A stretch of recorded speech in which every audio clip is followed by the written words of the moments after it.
Hello there, students. This is the third video lesson for the week and the last video lesson. There'll be two more assignments after this. So we just talked about properties of sound. So if you haven't done your Google Forms, your exit tickets for lessons 1 and 2 yet, please do them.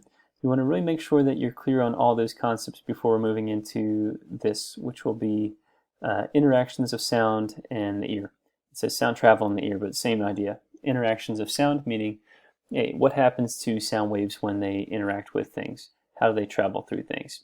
And then the ear, which is going to be studying how our little sensory things called ears help us to understand what sound is. So once again, if you still have a lot of questions about lessons 1 or 2, I would suggest you wait until Google Meet this week or go try and answer those questions yourself based on those exit tickets. Here we go. So the interactions of sound waves will be the first thing. Please make sure that you have your guided notes up for sound. This is the third lesson here. We'll be working first in the interactions, and then we'll be going into the parts of the ear. And all this stuff will be filled out probably by the end of the second lesson. Sorry. So describe and explain how sound waves travel through different states of matter in order to explain how sound travels as a vibration through molecules of a substance.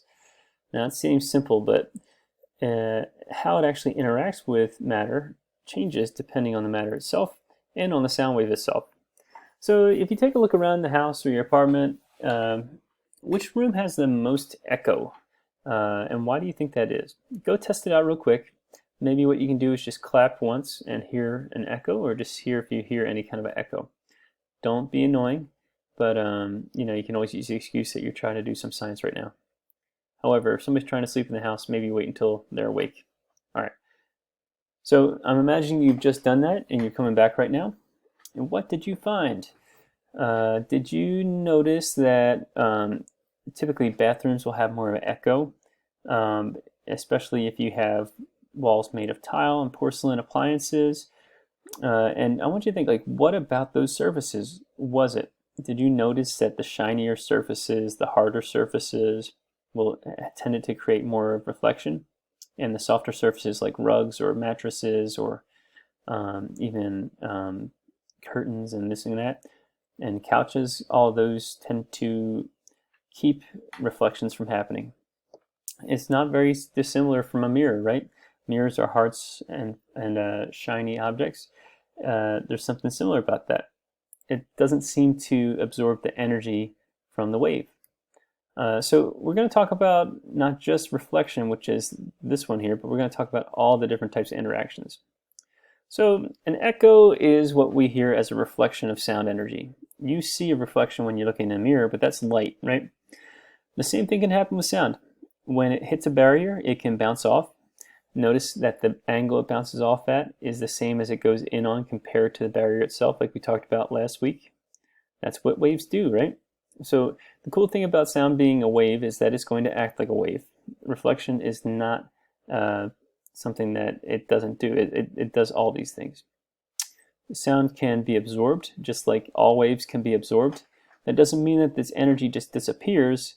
It disappears into it. So the energy actually goes into something else, oftentimes creating thermal energy, not creating it, but transforming into thermal energy.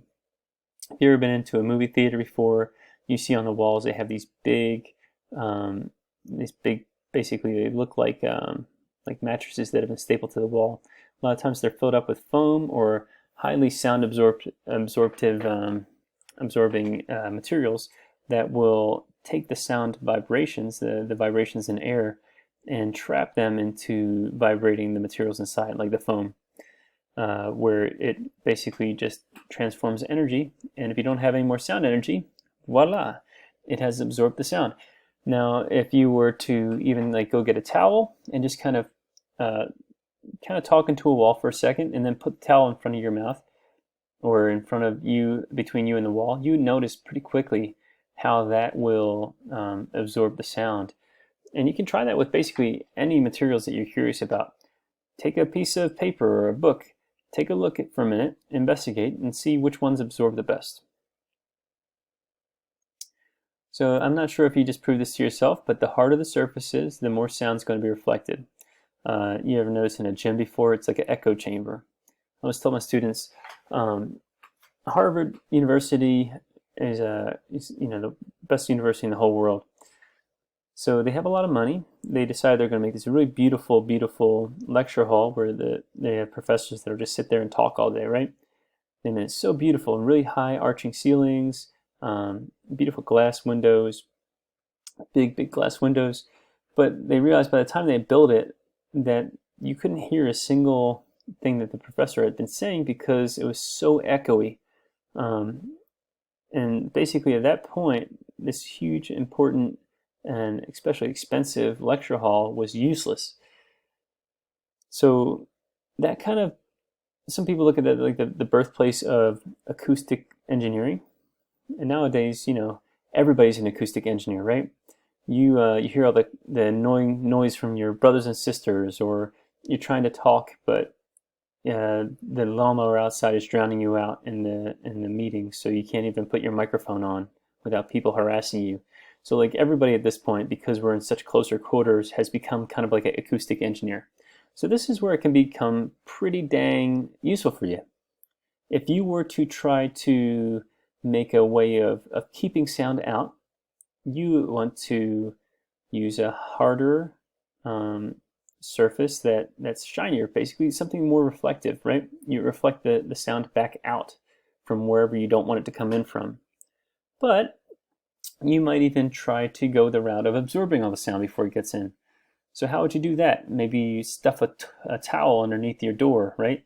To keep the sound that would be traveling underneath the door and get it to absorb into the towel instead. There's lots of different ways of going about this. Maybe you do both of those things. Or maybe you don't want people to hear what you're saying in the next room because you're on the phone with your best friend. You thought I was going to say girlfriend or boyfriend. Whatever. You have to find ways of absorbing that sound before it gets over there. Unless it's like a house phone and your mom or dad is on the other line just listening in. Be careful for that too. So just like the harder the surface is, the more likely it is to reflect sound. The softer the surface is, the more likely it is for sound to be absorbed. You've all probably seen something like this sound studio.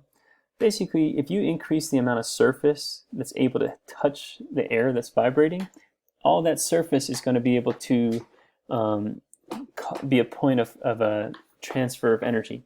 So that's why they use triangles or these ripples, is because it just gets more stuff touching the air so that it can absorb more energy from the air. That's basically the idea. You're absorbing sound energy from the air. Something like this it's easy to hear the echoes because it's such hard surfaces, and also there's just enough delay because of how fast sound travels, which is kind of slow, that you can actually hear echoes better sometimes in these long, large areas with big flat surfaces. Have you ever been to the Grand Canyon before? I don't especially think you can hear your echo in the Grand Canyon, but say you're in a cave, right, and you're really far away from one wall, you'd be able to say something and then maybe even a half a second later hear your own echo. Every time my daughter walks upstairs, I can share a story.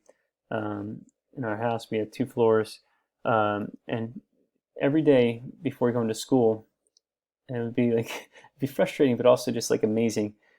She would insist on closing every single door upstairs. We don't have a big house. We have it's a 2-story with 3 bedrooms upstairs.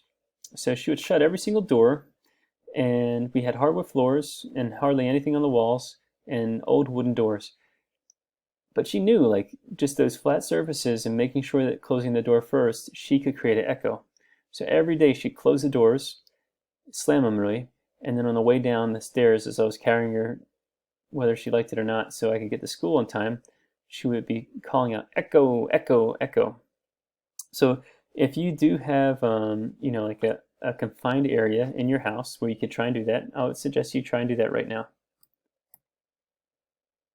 So like we said, echoes are reflected sound waves. So you can use this to measure the distance of something. If you have sound traveling, you can know how long it takes to go from point A to point B to point C. If you just take the amount of time, if you know, hey, I know that sound travels this fast in air, then if it took 2 seconds to get back to you, say it travels 300 meters per second in air, right? So if it takes 1 second, 2 seconds to get back to you, then you know it traveled 300, 600 meters. Therefore, the distance from point A to B must be 300 meters. You think like that's too complicated, right? But if you've ever heard like a door slam after you saw it from a while back, right? And then you hear thunder clapping, and you see the lightning before it, you already kind of know this. If you see lightning and you have to wait a long time for the echo or for the thunder, right? That's exactly the same idea here of how to measure distance using sound. Dolphins have been using this for who knows how long. Bats use it above the water, but below the water is much better for echo because, once again, sound travels faster in water and it travels without being absorbed by the stuff around it as much. It retains its signal much better. So echolocation is how many creatures find objects to eat, or even find objects sometimes that will eat them.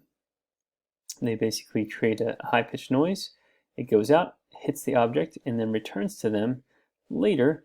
And by judging how long it took to get back to them, they can kind of sense out how far something is, even if they can't see with their eyes.